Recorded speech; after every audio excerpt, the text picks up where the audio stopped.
एक पता नहीं आपने सुनी है या नहीं, एक पुरानी कहानी है।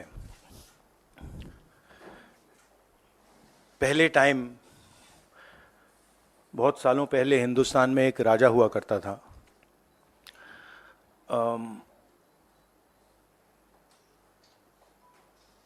उसके खिलाफ सारे लोग खड़े हो गए थे। पूरी जनता, सारा का सारा ऑपोजिशन उन पर आक्रमण कर रहा था और वो टेफ्लॉन जैसे थे। उन पर जितना भी आक्रमण करो कुछ होता नहीं था।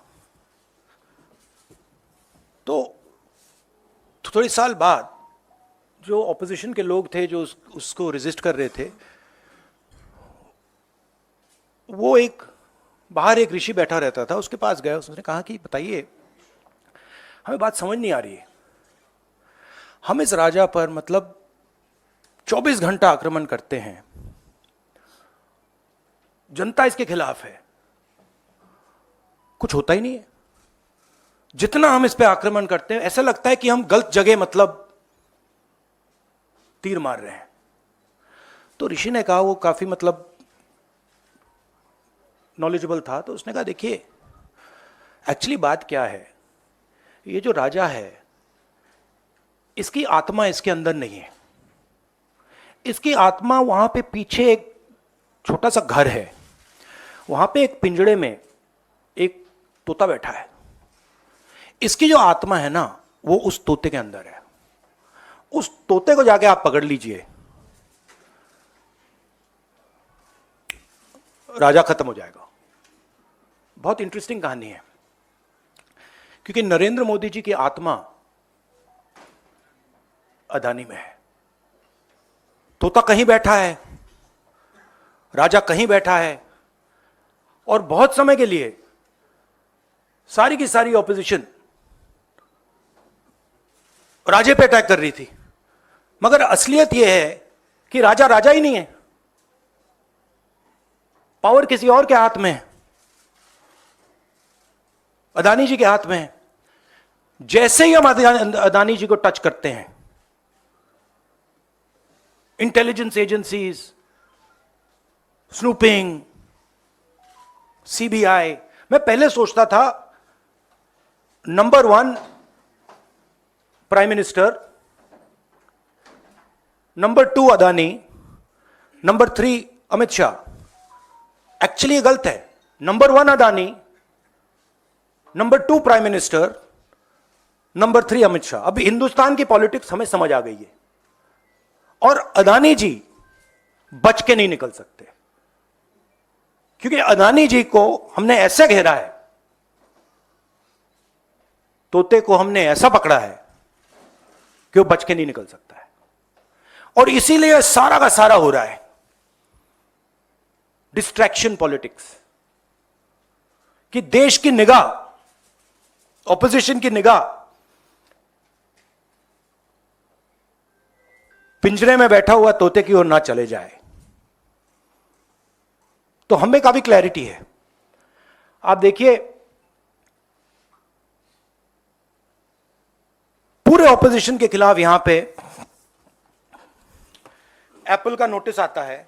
मैंने इसको थोड़ा आपके लिए बड़ा करके दिखाया है, देखिए, अच्छी तरह देखिए, ये तोते का काम है, राइट? इसमें लिखा है, Apple believes you are being targeted by state sponsored attackers who are trying to remotely compromise the iPhone associated with your Apple ID. अब ये मेरे ऑफिस में सब लोगों को मिला है, वेणुगोपाल जी को मिला है, कांग्रेस पार्टी में लिस्ट बनी हुई है,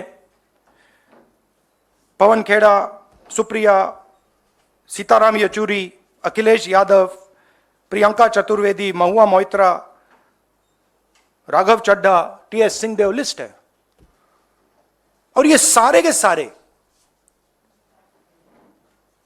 किसी ना किसी तरीके से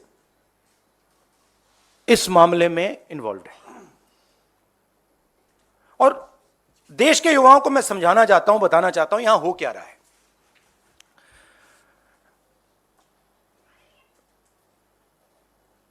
आपका ध्यान कभी इधर ले जाते हैं, कभी उधर ले जाते हैं, कभी इधर ले जाते हैं। आपके दिल के अंदर गुस्सा पैदा करते हैं, और जब आपके दिल में नफरत आती है, गुस्सा आता है, जो आपका भविष्य है, जो इस देश की पूंजी है, जो इस देश का धन है, उसको उठा के ये लोग ले जाते हैं। अदानी जी को हिंदुस्तान के पोर्ट्स पकड़ा दिए, हिंदुस्तान के एयरपोर्ट्स पकड़ा दिए। मुंबई एयरपोर्ट चाहिए था, सीबीआई ईडी का प्रयोग किया, मुंबई एयरपोर्ट दे दिया। एग्रीकल्चर में कानून बना दिए अदानी जी के लिए, फूड ग्रेन्स की स्टोरेज उनके हाथ में, इंफ्रास्ट्रक्चर उनके हाथ में, आप सड़कों पे चलते हो, सीमेंट उनके हाथ में। तो पूरा का पूरा देश ये 3-4 लोगों को पकड़ा रहे हैं। नुकसान किसका हो रहा है? हिंदुस्तान के युवा का हो रहा है। आपसे ये कहते हैं कि आप जाइए पढ़ाई कीजिए, आप जाइए आईएएस बनिए, आप जाइए इंजीनियर बनिए। आप में से 1% इंजीनियर बनेगा, 1% डॉक्टर बनेगा, 0.0000001% आईएएस बनेगा। तो ये आपको झूठे भविष्य का वायदा करते हैं, और जो आपका धन है आपके आंखों के सामने आपसे छीन के ले जा रहे हैं। यह हिंदुस्तान की आज सच्चाई है। कम लोग हैं जो इसके खिलाफ लड़ रहे हैं, मगर हम डरने वाले नहीं हैं, हम लड़ने वाले लोग हैं। हम पीछे नहीं हटेंगे। जितनी टैपिंग करनी है कर लो, कोई फर्क नहीं पड़ता, मुझे तो कोई फर्क नहीं पड़ता। अगर आपको मेरा फोन चाहिए मैं दे देता हूं, आपको उठा के ले लो। अब आपके कोई सवाल हो तो पूछिए। इंग्लिश। अच्छा, नहीं, हिंदी में थोड़ा एक लाइन और। हिंदुस्तान की जो भविष्य है, उसके लिए सबसे जरूरी चीज न्याय है।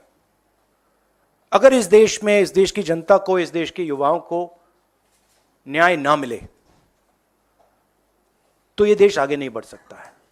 और मैंने बहुत बार बोला है, और मैं बोलता रहूंगा, और हम ये काम करके दिखा देंगे कि कास्ट सेंसस के बिना इस देश के युवाओं को न्याय नहीं मिल सकता।